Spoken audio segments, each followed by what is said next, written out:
Halo sama sahabat pembelajar, Assalamualaikum warahmatullahi wabarakatuh. Kembali lagi bersama saya Yaya Sri Wahyu. Di kesempatan kali ini saya mau menjawab pertanyaan-pertanyaan di tugas belajar hari ke-10, yaitu temanya kurikulum baca ke-1. Jadi di pertanyaan-pertanyaan kali ini itu mengenai cara membaca bagan kurikulum baca Bimba A, I, U, E, O. Nah, untuk pertanyaan ke-1, kedua, dan ketiga, yaitu apa arti dari tanda panah, garis tebal, dan juga tanda seru yang terdapat di bagan kurikulum baca Bimba A, I, U, E, O. Nah, jadi tanda panah yang terdapat di bagan kurikulum baca itu menunjukkan alur, lalu garis tebal menunjukkan syarat, dan tanda seru menunjukkan harus hati-hati karena pastikan tujuan dan syarat sudah terpenuhi.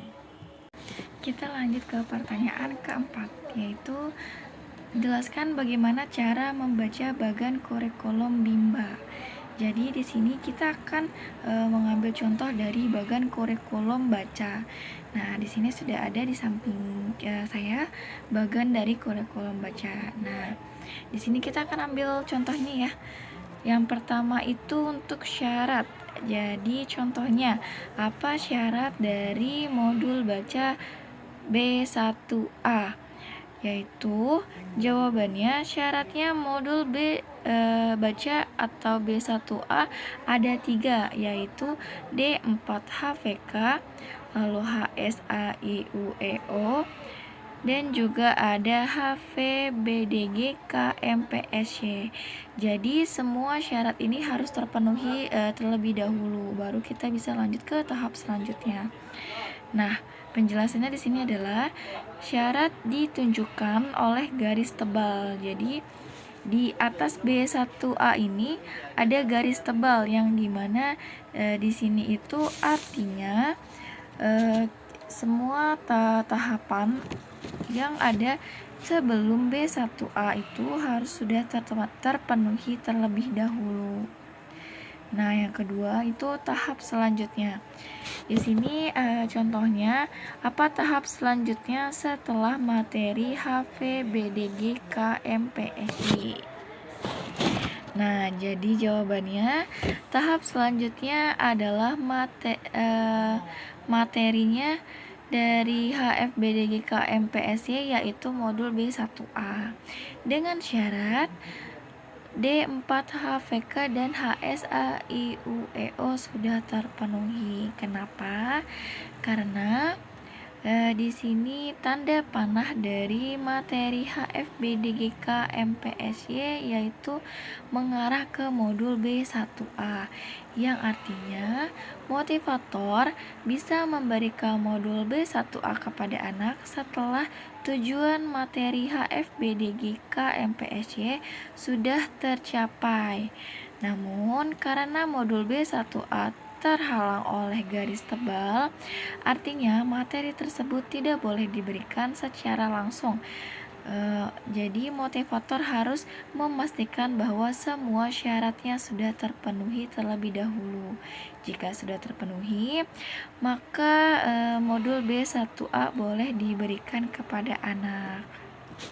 Lanjut kita ke pertanyaan kelima, yaitu apa syarat dari huruf simbol A, I, U, E, O. Jadi syarat yang harus dipenuhi sebelum motivator mengenalkan huruf simbol A, I, U, E, O kepada anak adalah anak harus mampu mengucapkan bunyi huruf verbal A, I, U, E, O secara terampil. Kemudian pertanyaan ke-6, apa syarat dari modul B1A?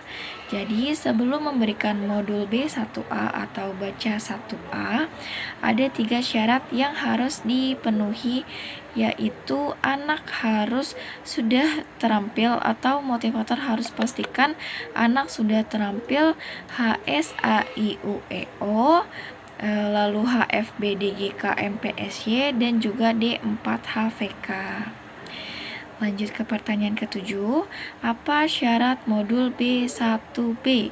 Jadi sebelum memberikan modul baca 1B, ada 3 syarat yang harus dipenuhi, yaitu HFJLNTRC, lalu D4HVS, dan modul baca 1A. Jadi harus sudah terampil terlebih dahulu. Dan yang pertanyaan ke-8, apa syarat D4HVS? Jadi, syarat yang harus dipenuhi untuk dapat memberi materi D4HVS ini kepada anak, yaitu anak harus sudah terampil 4HVS dan D4HVK. Pertanyaan ke-9 yaitu, apa tahap selanjutnya setelah 4HVK? Tahap selanjutnya yaitu D4HVK atau dikte 4 huruf verbal kembar dan 4HVS atau 4 huruf verbal sederhana. Pertanyaan ke-10, apa tahap selanjutnya setelah B1A? Jadi tahap selanjutnya itu B1B dengan syarat harus sudah dipastikan anak terampil pada tahap sebelumnya. Nah, untuk pertanyaan ke-11, apa tahap selanjutnya setelah B1E? Yaitu tahap selanjutnya adalah B1F dan juga B4. Nah, ini dapat diberikan setelah syaratnya terpenuhi atau semua syarat sudah terpenuhi. Lanjut ke pertanyaan terakhir, yaitu pertanyaan ke-12, apa tahap selanjutnya setelah B4?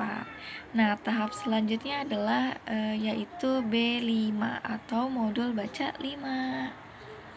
Nah, alhamdulillah kita sudah menjawab semua pertanyaan yang sudah diberikan di tugas belajar di luar kelas hari ke-10. Semoga jawaban yang saya berikan ini dapat bermanfaat dan dapat sesuai dengan yang kita semua inginkan. Dan saya mohon maaf apabila ada kata-kata yang mungkin kurang tepat selama saya menjawab.